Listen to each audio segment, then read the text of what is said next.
Atos 11, 19, vamos ler até o 26. Diz assim a palavra do Senhor. Os que foram dispersos pela tribulação que se deu por causa de Estevão foram para Fenícia, Chipre e Antioquia, anunciando a palavra apenas aos judeus, mas havia entre eles alguns que tinham vindo de Chipre e de Cirene, os quais, entrando em Antioquia, falaram também aos gregos, anunciando o evangelho do Senhor Jesus. E a mão do Senhor era com eles, e um grande número de pessoas creu e se converteu ao Senhor. Quando a notícia sobre as coisas chegou aos ouvidos da igreja em Jerusalém, enviaram Barnabé a Antioquia. Ali chegando, Barnabé alegrou-se ao ver a graça de Deus e exortava a todos a perseverarem no Senhor com firmeza de coração. Verso 24. Porque era um homem bom, cheio do Espírito Santo e de fé, e muita gente se uniu ao Senhor. Então Barnabé partiu para Tarso em busca de Saulo. Tendo-o achado, levou-o para Antioquia. E durante um ano inteiro reuniu-se naquela igreja e instruía muita gente. Em Antioquia, os discípulos foram chamados de cristãos pela primeira vez. Até aí tá bom, olha para cá, por favor. Depois a gente vai lendo algumas partes aí. Nossa, torto demais, né? A igreja em Antioquia tá mais para a igreja em Pisa, de Roma, né? Mas finge que está reto ali, entenda como reto, a gente vai arrumar isso daí. O tema da minha mensagem hoje é a igreja em Antioquia. E aqui é de fato o relato do surgimento da igreja em Antioquia. Antioquia era a terceira maior cidade do Império Romano, ou seja, era um lugar extremamente estratégico e importante. Ficava basicamente atrás de Roma e Alexandria. E alguns historiadores vão dizer que habitavam ali cerca de 500 mil de pessoas. Isso naquela época. Ou seja, Deus ele é totalmente estrategista em relação à expansão do Evangelho, desde Atos capítulo 1. Lembram? Jerusalém, Judeia, Samaria e confins da terra. E nos confins da terra, de todas as formas aqui, Deus foi estratégico. E aqui nós veremos como a igreja nasceu, como que ela foi estabelecida e se der tempo hoje. Falaremos também como eles exerciam amor, bondade e ajuda ao próximo também. Mas vamos lá, quero passar apenas 2 princípios. Põe o primeiro, por favor, ali. Primeiro, o nascimento da igreja em Antioquia. Acompanhe comigo novamente, só do versículo 19 até o 21, por favor. Os que foram dispersos pela tribulação que se deu por causa de Estevão. Os irmãos devem se lembrar, né? Preguei sobre Estevão, primeiro mártir, e por conta dele ter sido martirizado, morto, muitas pessoas se evadiram, saíram, porque eles estavam perseguindo cristãos mais e mais. Os que foram dispersos pela tribulação que se deu por causa de Estevão foram para Fenícia, Chipre e Antioquia, anunciando a palavra apenas aos judeus. Mas havia entre eles alguns que tinham vindo de Chipre e de Cirene, os quais, entrando em Antioquia, falaram também aos gregos, anunciando o evangelho do Senhor Jesus. E a mão do Senhor era com eles, e um grande número de pessoas creu e se converteu ao Senhor. Veja que aqui, aqueles homens, eles começam a pregar o evangelho do jeito que os judeus pregavam, totalmente nacionalistas. Olha, vamos pregar aqui apenas para o nosso povo. Eles não estavam expandindo para outras fronteiras. Eles começam dessa forma, como lemos aqui no versículo 19, mas depois diz a Escritura que eles levam o evangelho também aos gregos, que é apenas uma outra forma de se dizer gentil. Grego, gentil, ímpio, são sinônimos da mesma coisa ali. E como que eles sabiam que eles deveriam pregar também aos gregos, aos gentios? Porque isso aí tinha acontecido com a visão de Pedro. Na casa de Cornélio, ele vai e leva o evangelho para eles. Como que esses homens souberam que também os gregos necessitavam ouvir o evangelho? A Bíblia não fala, não dá para saber como. Só dá para saber que eles de fato também começaram a pregar. Mas o mais importante, sabe o que é? No versículo 21, que vai dizer que a mão do Senhor era com eles. Aqui, em teologia, é o que nós chamamos de linguagem antropomórfica. É quando nós atribuímos qualidades humanas a Deus, como a mão do Senhor. Sabemos que Deus não tem mão. Deus é espírito. Quando falamos a destra do Senhor, a mão de Deus, como é dito aqui, é apenas uma forma simbólica de falar. Deus era com aquele povo, porque eles estavam levando o evangelho para que de fato a mensagem pudesse expandir e chegar a cada dia mais longe. E como a mão de Deus era com esses homens, nada podia deter o avanço do reino de Deus, porque assim sempre funcionou, durante toda a história. Quando a mão de Deus está sobre algo, meus queridos, eu sei que é um jargão popular, mas de fato é verdade. Ninguém pode impedir. É o que a Bíblia diz, é o que a Escritura diz. E aqui, de fato, a mão do Senhor era com aqueles homens, por isso o evangelho crescia a cada dia mais. E qual que foi a consequência da mão de Deus estar com aqueles homens? Versículo 21, a parte B vai dizer que grande multidão se converteu. Eu sei que hoje em dia a palavra conversão talvez tenha perdido um pouco o seu significado. Tem sido, de fato, colocado de lado o que realmente significa. E conversão é, de fato, uma mudança brusca. É você estar indo em uma direção e, de repente, conversão à direita. Vira. Volta para o caminho que você estava indo. É basicamente um cavalo de pau. É isso que significa conversão. Você está indo por um caminho e, de repente, você muda. E, naquele contexto, se converter, aqueles homens gregos, era de fato abandonar o panteão de deuses gregos. Porque lembra, existia Deus para tudo que era necessidade. Existia, Paulo vai dizer, até um altar ao Deus chamado Deus desconhecido. Porque os gregos, eles eram tão religiosos, mas tão religiosos que eles iam para a guerra, eles oravam. Tudo que eles faziam, eles oravam. E quando eles não tinham certeza, será que a gente orou para todos os deuses necessários? Eles oravam ao Deus desconhecido. Vai que esquecemos de algum, então vamos orar a esse aqui. Então, quando diz a Escritura que muitas pessoas se converteram, você imagina, muitas pessoas largando, deixando de lado toda aquela idolatria grega de uma só vez. E quando você deixa a idolatria grega, como era o caso deles, como nós vemos, por exemplo, em Éfeso, Paulo falando também, onde havia a Diana dos Efésios, é um prejuízo danado. Por quê? A outra religião deixa de ganhar. Não é isso que acontece quando um católico se converte ao cristianismo? E já não vai vir mais a Aparecida e gastar dinheiro aqui. Os feirantes perdem. O pessoal que tem hotel perde. Todo mundo perde. E era isso que estava acontecendo com aquelas pessoas ali. Grande multidão de pessoas havia se convertido, ou seja, tinham deixado os seus velhos hábitos. E não apenas isso. A conversão, de fato, significava deixar os deuses pagãos, significava deixar estilo de vida, porque havia uma deusa grega que era adorada com relação íntima. Era necessário deixar aquele hábito. Era necessário, por vezes, deixar amigos, quiçá parentes. Conversão é isso, é você, de fato, dar um cavalo de pau, mudar de rumo. E se ali, para eles, de fato, aconteceu uma mudança brusca, hoje em dia, nós devemos também nos perguntar: o que a minha conversão trouxe de mudança em minha vida?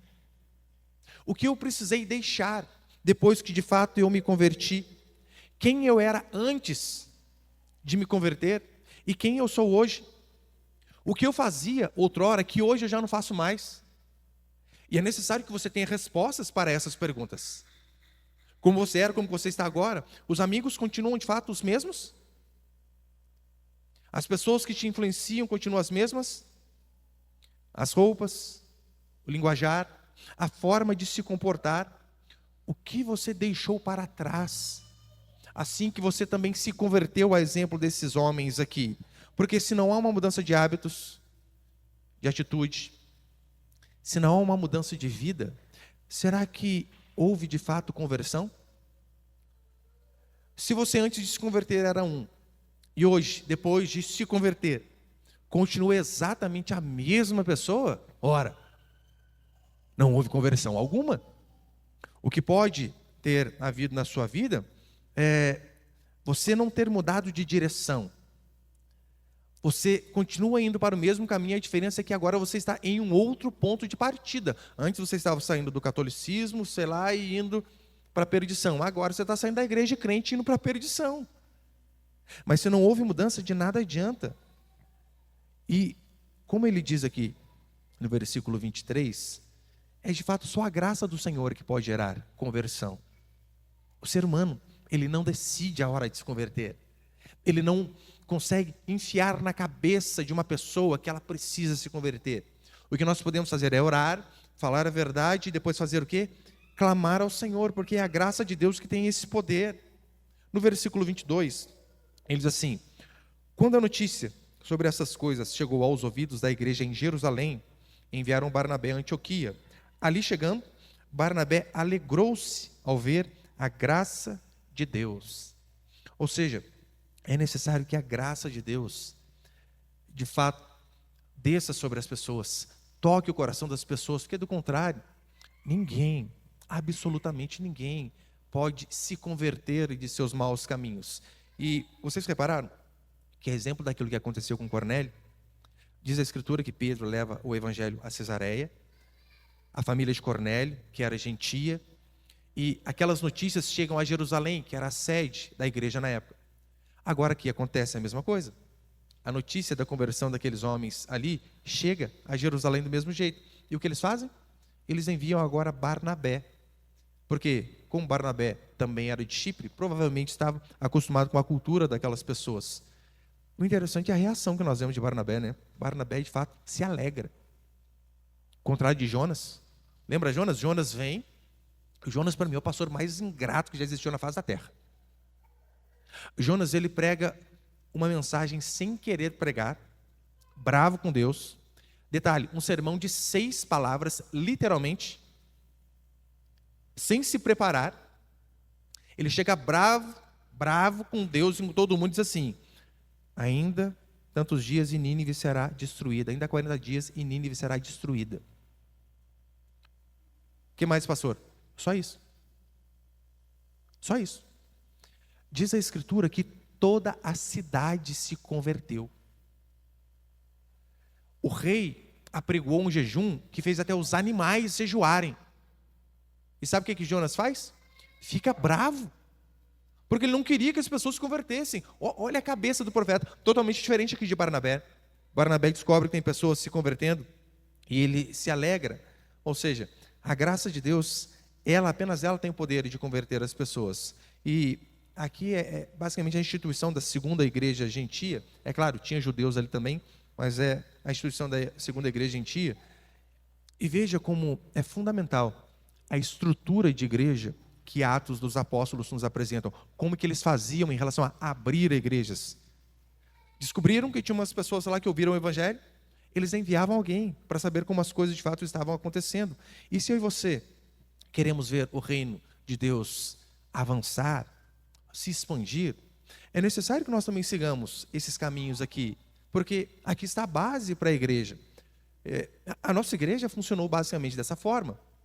Quando eu vim de Guaratinguetá para Moreira César, que eu vim para Moreira primeiro, eu fiquei sendo sustentado durante 1 ano, em 2/3 do meu salário pelos irmãos de Guará, porque a igreja tinha acabado de abrir, não tinha condição de pagar todo o salário, e não era nem pastor na época, era obreiro ainda, ganhava pouco, mas a igreja não tinha condição, tinha acabado de abrir.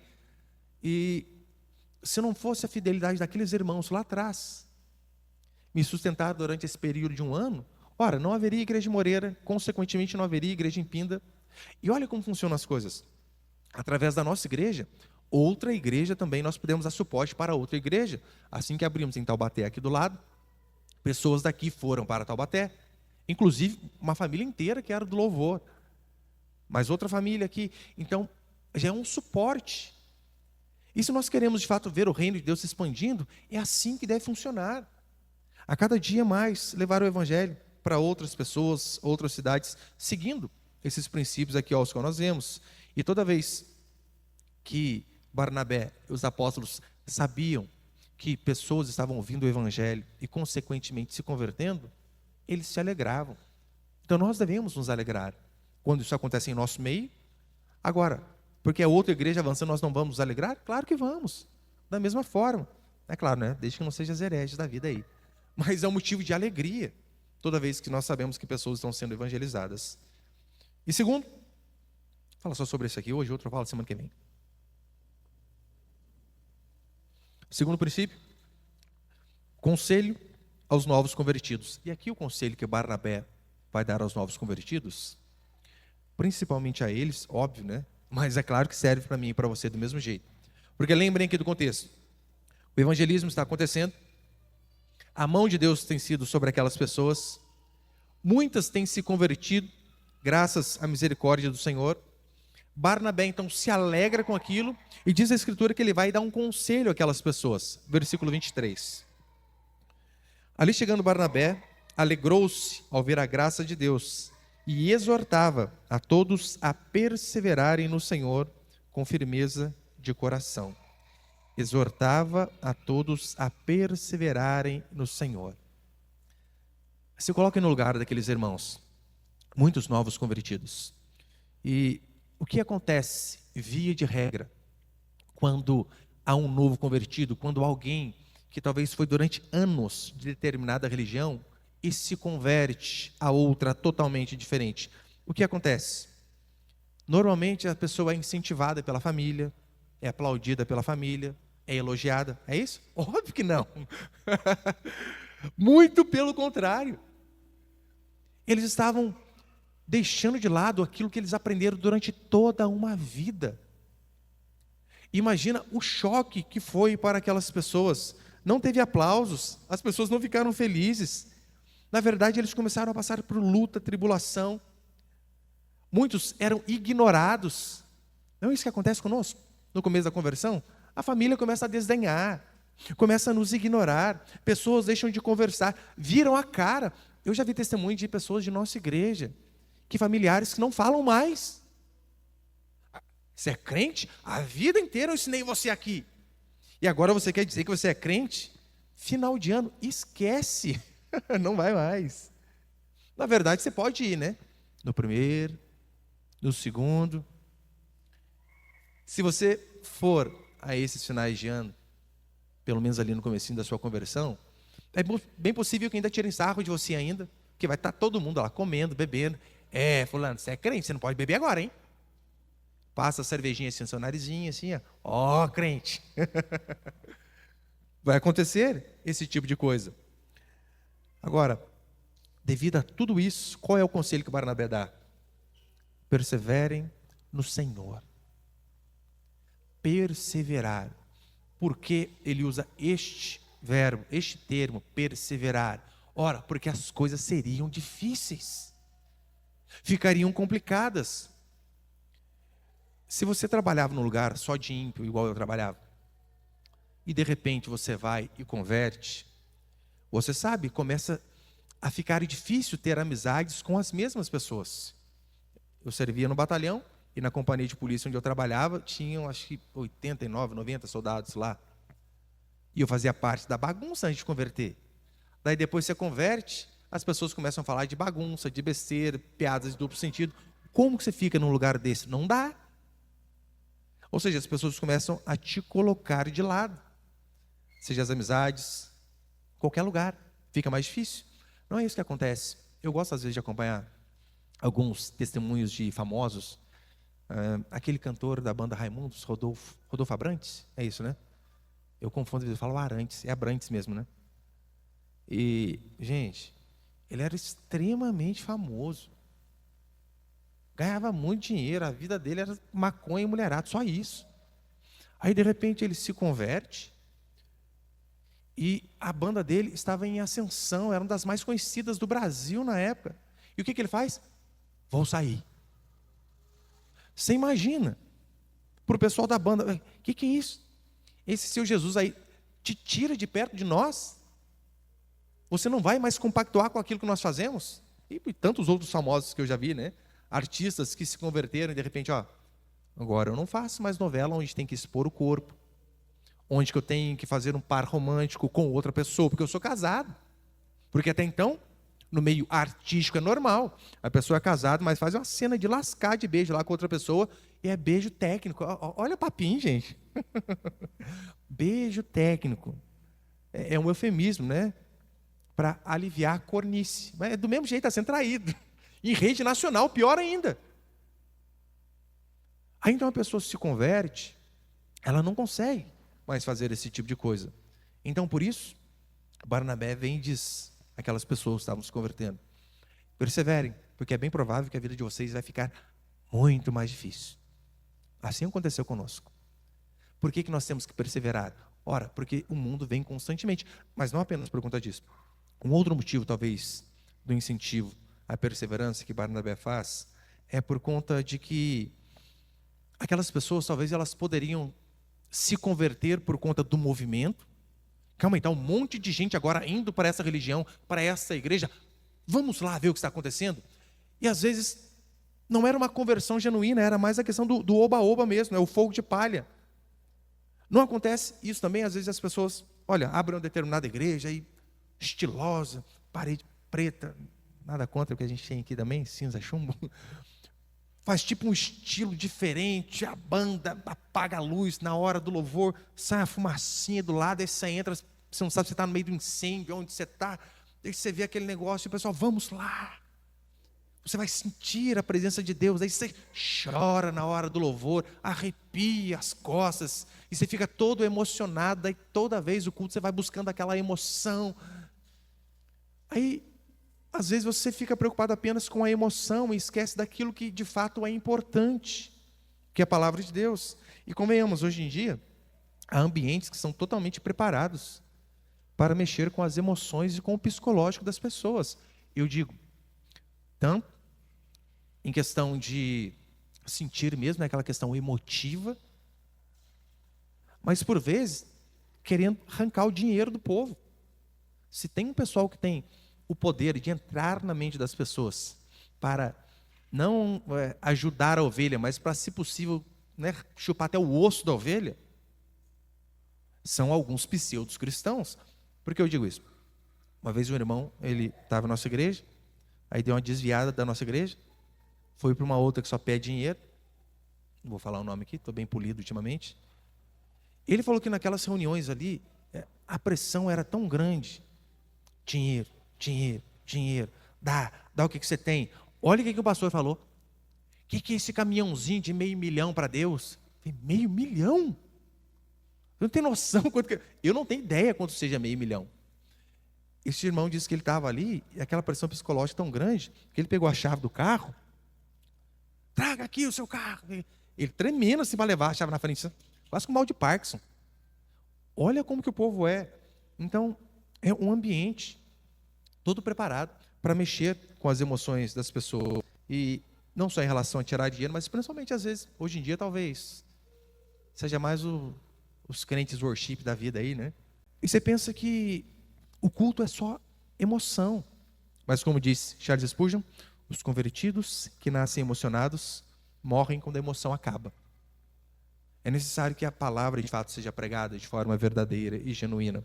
E, já estou encerrando, isso daqui, é claro, não é algo novo. Lembrem-se que uma vez Jesus contou uma parábola, a parábola do semeador. E ela ilustra basicamente o que talvez esses irmãos aqui estavam passando. Tirando a palavra, a semente caiu em boa terra, uma caiu à beira do caminho, ou seja, rapidamente foi roubada. Outra semente caiu entre as pedras, não tinha raiz o suficiente. Outra caiu entre os espinhos, onde os problemas, as dificuldades da vida. E é bem provável que uma das intenções aqui de Barnabé ao falar para esses irmãos perseverem, é porque ele sabia, vocês vão ser sufocados de todas as formas possíveis. Vocês vão ser pressionados, as dificuldades virão, mas vocês não devem desistir. Ensinar os novos convertidos e também os velhos a perseverar é fundamental. E por que que Barnabé teve esse cuidado todo, fez essas coisas aí? No versículo 24 vai dizer assim, porque, falando de Barnabé, olha o testemunho que Lucas dá de Barnabé, porque era um homem bom, cheio do Espírito Santo e de fé, e muita gente se uniu ao Senhor.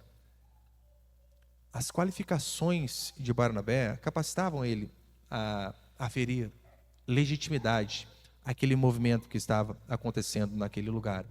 É interessante isso, né? Lucas elogiando Barnabé. E este é o princípio. Quando você ver pessoas que vivem falando bem de si mesmas, cuidado. Não passa de pessoas soberbas, arrogantes, que na maioria das vezes não sabem muita coisa. Ou ainda que você saiba, é feio você ficar falando bem de si. Aqui nós vemos Lucas falando de Barnabé, aquele princípio de Provérbios, lembra? Sejam outros lábios que te elogiem, não os teus próprios. Agora, quando você fica o tempo todo, né, Eu sou bom, eu faço isso, eu faço aquilo. Ninguém faz tal coisa melhor que eu. Gente, ou gente chata. Pessoas que se acham o tempo todo melhor do que os outros. E para encerrar, o versículo 26 vai dizer assim: Tendo achado Saulo, né? Tendo achado, levou a Antioquia, e durante um ano inteiro reuniram-se naquela igreja e instruíram muita gente. Em Antioquia, os discípulos foram chamados de cristãos pela primeira vez. O nome da nossa religião, o cristianismo, de fato, foi dado aqui, justamente neste episódio. Cristãos.